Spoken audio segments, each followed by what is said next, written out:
Jeudi 22 septembre, le prince William et Kate Middleton étaient à Windsor pour remercier le personnel mobilisé à la chapelle Saint-Georges pour les obsèques d'Élisabeth II. À cette occasion, le prince de Galles a évoqué le deuil de sa grand-mère. Il a confié que le chagrin le prenait parfois par surprise. Le chagrin est toujours bien présent. Jeudi 22 septembre, le prince William et Kate Middleton étaient de passage à Windsor, plus précisément au Windsor Guildhall, pour remercier le personnel et les bénévoles mobilisés lors de la cérémonie intime organisée à la chapelle Saint-Georges pour les obsèques d'Élisabeth II, le 19 septembre dernier. Au cours de cette visite, le prince de Galles, vêtu de noir pour respecter la période de deuil qui prendra fin ce lundi, a évoqué son deuil avec émotion. Ce sont les choses auxquelles vous ne vous attendez pas qui vous émeuvent, a-t-il admis. Si est toujours très réconfortant de voir que tant de personnes sont touchées. Cela fait énormément de bien.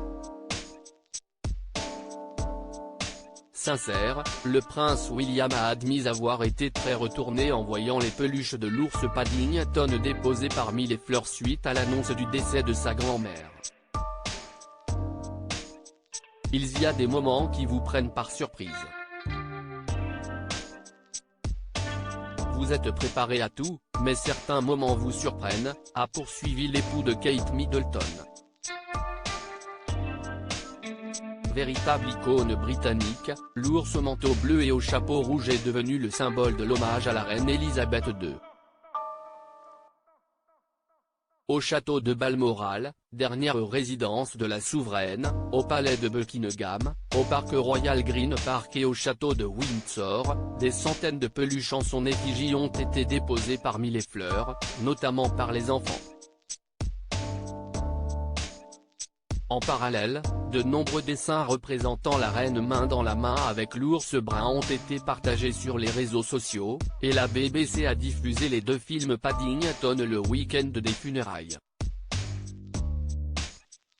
Rappelons qu'un juin dernier, à l'occasion de son jubilé de platine, la reine Élisabeth II était justement apparue aux côtés de l'ours Paddington dans une vidéo humoristique et nostalgique. Il va falloir du temps pour que la réalité d'une vie sans mamie semble vraiment réelle. Ce n'est pas la première fois que le prince William évoque la douleur ressentie depuis la perte de sa grand-mère. Le 10 septembre dernier, le fils du roi Charles III avait pris la parole dans un communiqué officiel pour rendre un bel hommage à celle qui l'a guidé durant les 4 premières décennies de sa vie. Elle a été à mes côtés durant les moments les plus heureux de ma vie. Et elle a été à mes côtés durant les jours les plus tristes, avait confié le prince de Galles. Je savais que ce jour viendrait, mais il va falloir du temps pour que la réalité d'une vie sans mamie semble vraiment réelle. Je la remercie pour sa gentillesse envers ma famille et moi. Et je la remercie au nom de ma génération pour avoir fourni un exemple de service et de dignité dans la vie publique qui était d'un autre âge, mais toujours pertinent pour nous tous.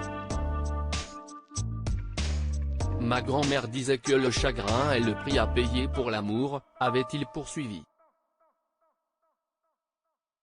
Toute la tristesse que nous allons ressentir dans les semaines qui viennent sera le témoignage de l'amour que nous avons eu pour notre extraordinaire reine.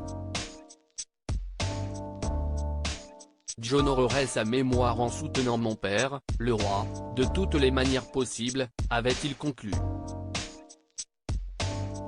Décédée le 8 septembre dernier au château de Balmoral, en Écosse, la reine Élisabeth II a été inhumée lundi 19 septembre en l'abbaye de Westminster de Londres. Après une cérémonie officielle en présence de 2000 invités, dont plusieurs centaines de chefs d'État et de têtes couronnées, des obsèques plus intimes se sont tenues en la chapelle Saint-Georges de Windsor. La reine Elisabeth II a ensuite été enterrée au mémorial du roi George VI, aux côtés de son père, le roi George VI, de sa mère, Elisabeth Bowes-Lyon, et de son époux, le prince Philippe, duc d'Édimbourg.